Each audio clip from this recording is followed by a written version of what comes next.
Hello and welcome to the Daily Windups Daily Briefing.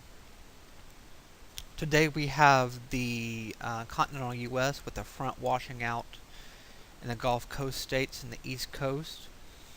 A shortwave trough moving across North Dakota, South Dakota into Minnesota.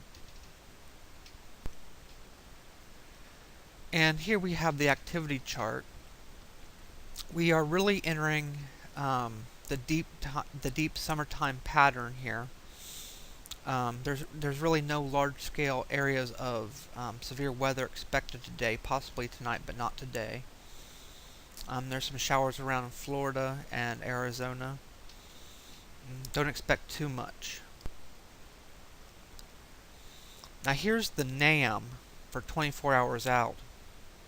Down here in the right-hand corner you can see Tropical Storm Isaac. And what's interesting to note on the NAM is how much weaker the trough has become over the Dakotas and Montana, and how much stronger the ridge has become over the eastern part of the United States and the Atlantic Ocean. This will determine the path and track of Isaac.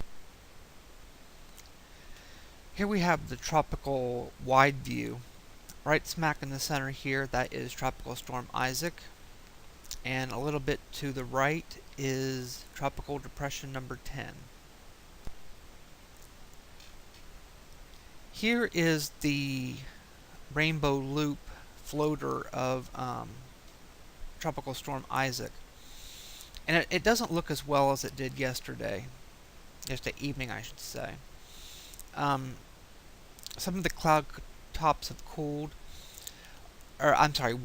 and also the aircraft reported that the center is not as consolidated as it normally would be. It's a little bit elongated, and this is keeping winds down. The intensity has gone down from 40 knots to 35 knots.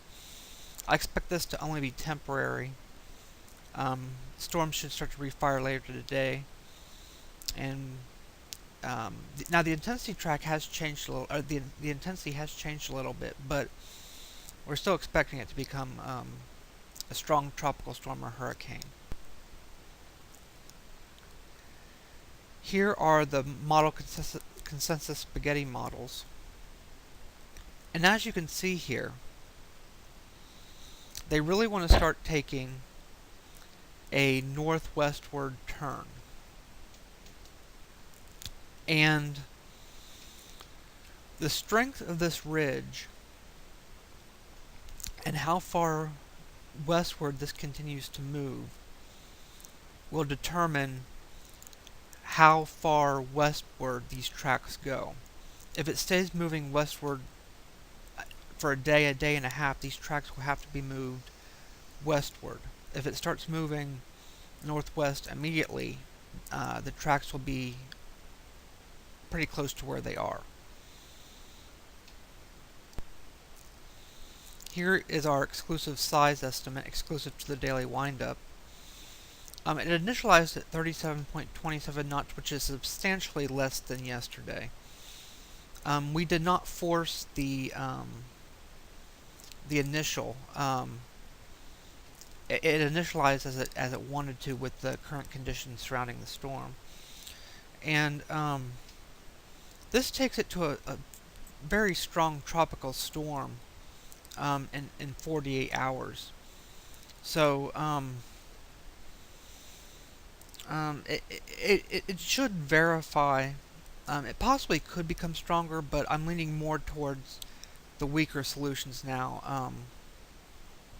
And also with the weaker solutions, you got to start thinking about more of a westward track.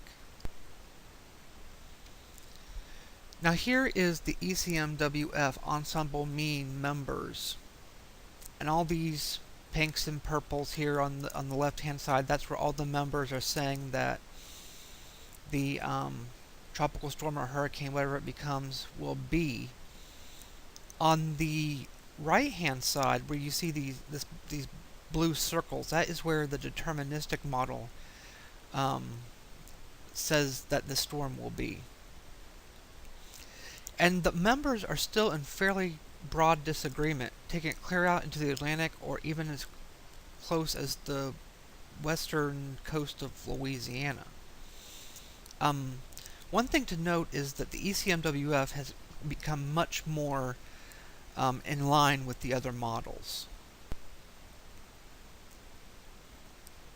Here we have the ECMWF for Wednesday the 29th, 144 hours out. And yesterday this was clear over here in Louisiana. Now it's basically a little left of the consensus models, but it's still within range. So it's looking more and more likely that this is going to be a western Florida, Mississippi, Alabama, Georgia kind of event. And here we have the GFS for hour 72 for Sunday the 26th. And the GFS is taking this system over at Cuba. And it says here 982 millibars, which is a hurricane. So the GFS has become stronger. It also takes it into the western coast of Florida and into Jacksonville and along Alabama.